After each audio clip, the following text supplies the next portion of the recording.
Gjë,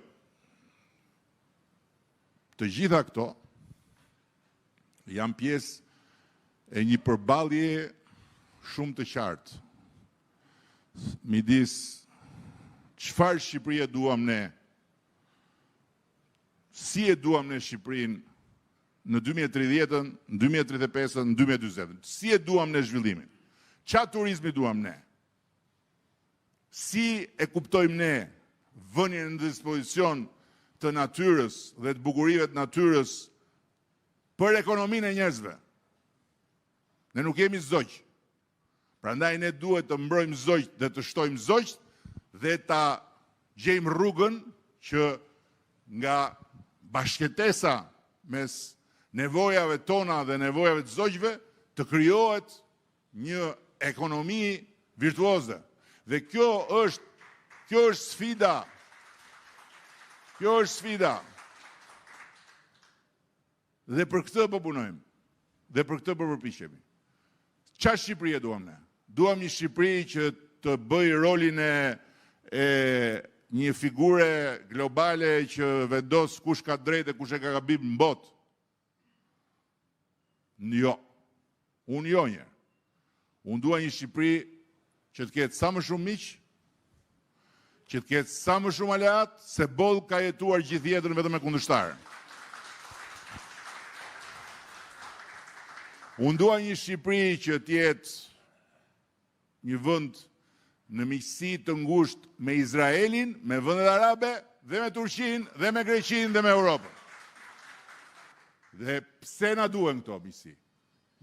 Na duhen këto miqësi që ne të rritemi, të forcohemi, të përfitojmë nga këto miqësi. Të përfitojmë dijen, të përfitojmë nga marrëdhëniet me Izraelin teknologjinë, të përfitojmë kapacitetet e mbrojtjes. Na duhet të përfitojmë dije, të përfitojmë gjithçka që mund të përfitojmë nga vendet e gjirit. Katari nuk ka marrëdhënie me Izraelin, por ne me Katarin kemi marrëdhënie vllazërore. Kjo është Shqipëria që na duhet ne. Ne na duhet një shtëpi me shumë miq. Kështu që kjo histori është një histori shumë e qartë. Dhe unë e bëj shumë qartë ndarjen mes atyre që dalin të protestojnë sepse kanë shqetësime reale, kanë halle reale, kanë stres edhe zëmërim real për një arsye apo për një tjetër, duke filluar nga ata që i kanë shqetësimet sinqerta fatet e zogjve, është gjë e madhe shumë.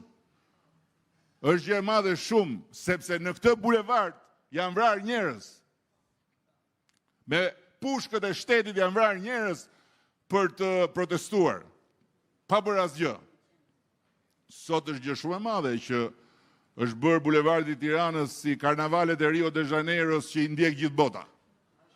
Apo jo, shkojnë njerëzit, dalin, propozohen, dashurohen, ndahen, martohen bulevard.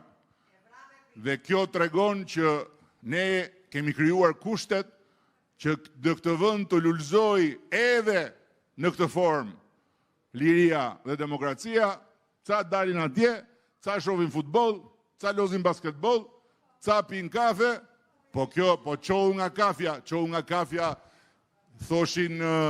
thoshin skuadronet e Mussolinit, përpara se sa të vendosej atje ajo që erdhi mbrapa. Qohu nga kafja ishin ato këmishat e murme të ati tjetrit atje, në Myni. Qohu nga kafja s'ka. Kush do të rinë kafe, do rinë kafe, kush do të shkojnë punë, do shkojnë punë, kush do të protestoj, të protestoj. Dhe